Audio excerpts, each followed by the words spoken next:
Hello जी, राम राम जी। कैसे हैं आप सब? आशा करती हूँ आप सब ठीक होंगे।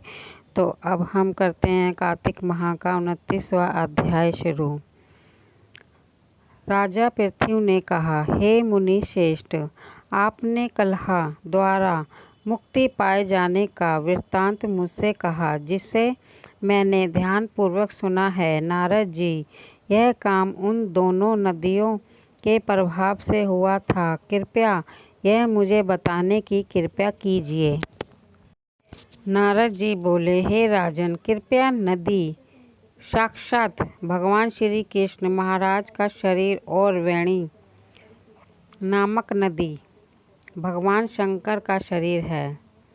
इन दोनों नदियों के संगम का महात्म श्री ब्रह्मा जी भी वर्णन करने में समर्थ नहीं हैं।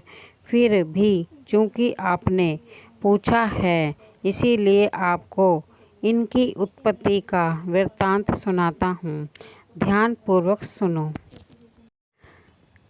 चाक्षुष मध्य तंत्र के आरंभ में ब्रह्मा जी ने साहा पर्वत के शिखर पर यज्ञ करने का निश्चय किया। वह भगवान विष्णु, भगवान शंकर तथा समस्त देवताओं सहित यज्ञ की सामग्री लेकर उस पर्वत के शिखर पर गए। महर्षि विंगु आदि ऋषियों ने ब्रह्मा मुहूर्त में उन्हें दीक्षा देने का विचार किया। तत्पश्चात भगवान विष्णु ने ब्रह्मा जी की भार्या तव्या को बुलवाया। वह बड़ी धीमी गति से आ रही थी। इसी बीच में भृगु जी ने भगवान विष्णु से पूछा, हे प्रभु, आपने तव्या को शीघ्रता से बुलाया था, वह क्यों नहीं आई? ब्रह्मा मुहूर्त निकल जाएगा।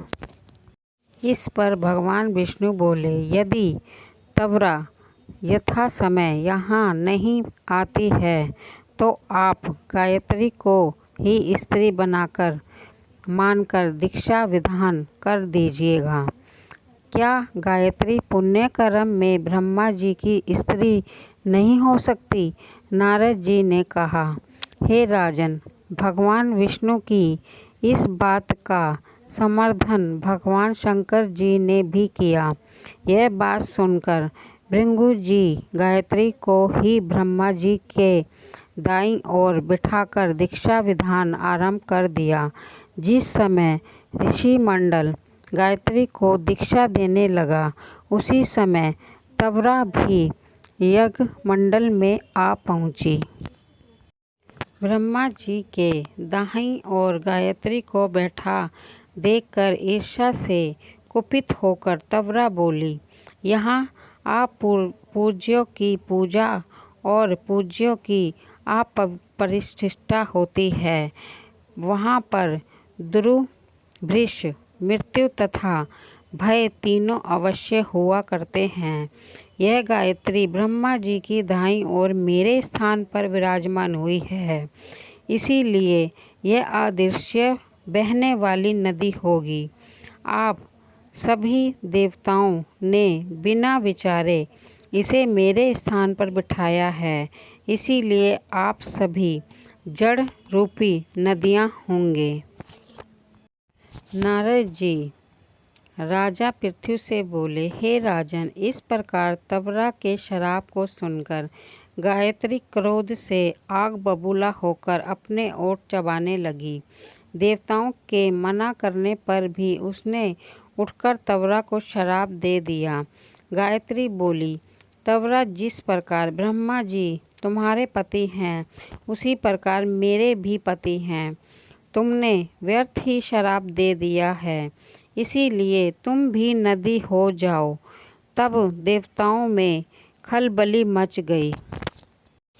सभी देवता तव्या को संकट प्रणाम करके बोले, हे देवी, तुमने ब्रह्मा आदि समस्त देवताओं को जो श्राप दिया है वह उचित नहीं है, क्योंकि यदि हम सब जड़ रूपी नदियाँ हो जाएंगे तो फिर निश्चय ही यह तीनों लोक नहीं बच पाएंगे। चूँकि यह श्राप तुमने बिना विचार के किया है, इसीलिए यह शराब तुम वापस ले लो। तवरा बोली, हे देवगण, आपके द्वारा यज्ञ के आरंभ में गणेश पूजन न किए जाने के कारण ही यह विघ्न उत्पन्न हुआ है। मेरा यह शराब कदापि खाली नहीं जा सकता, इसीलिए आप सभी अपने अंगों को जड़ी बूटी होकर अश्वमेव नदियाँ बनोगे। हम दोनों सोतने भी अपने अपने वंशों पश्चिम में बहने वाली नदियाँ बनेंगी। नारद जी राजा पृथ्वी से बोले, हे राजन, तवरा के यह वचन सुनकर भगवान विष्णु, शंकर आदि सभी देवता अपने अपने अंशों से नदियाँ बन गए। भगवान विष्णु के अंश से कृष्णा, भगवान शंकर के अंश से वेणी तथा ब्रह्मा जी के अंश से कुकु, धनवंती नामक नदियाँ उत्पन्न हो गईं। समस्त देवताओं ने अपने अंशों को जड़ बनाकर वहीं सहा पर्वत पर फेंक दिया। फिर उन लोगों ने अंश पृथक पृथक नदियों के रूप में बहने लगे। देवताओं के अंशों से सहस्त्रों की संख्या में पश्चिम की ओर बहने वाली नदियाँ उत्पन्न हो गईं। गायत्री और तवरा दोनों पश्चिम की ओर बहने वाली नदियाँ होकर एक साथ बहने लगीं। उन दोनों का नाम सावित्री पड़ा।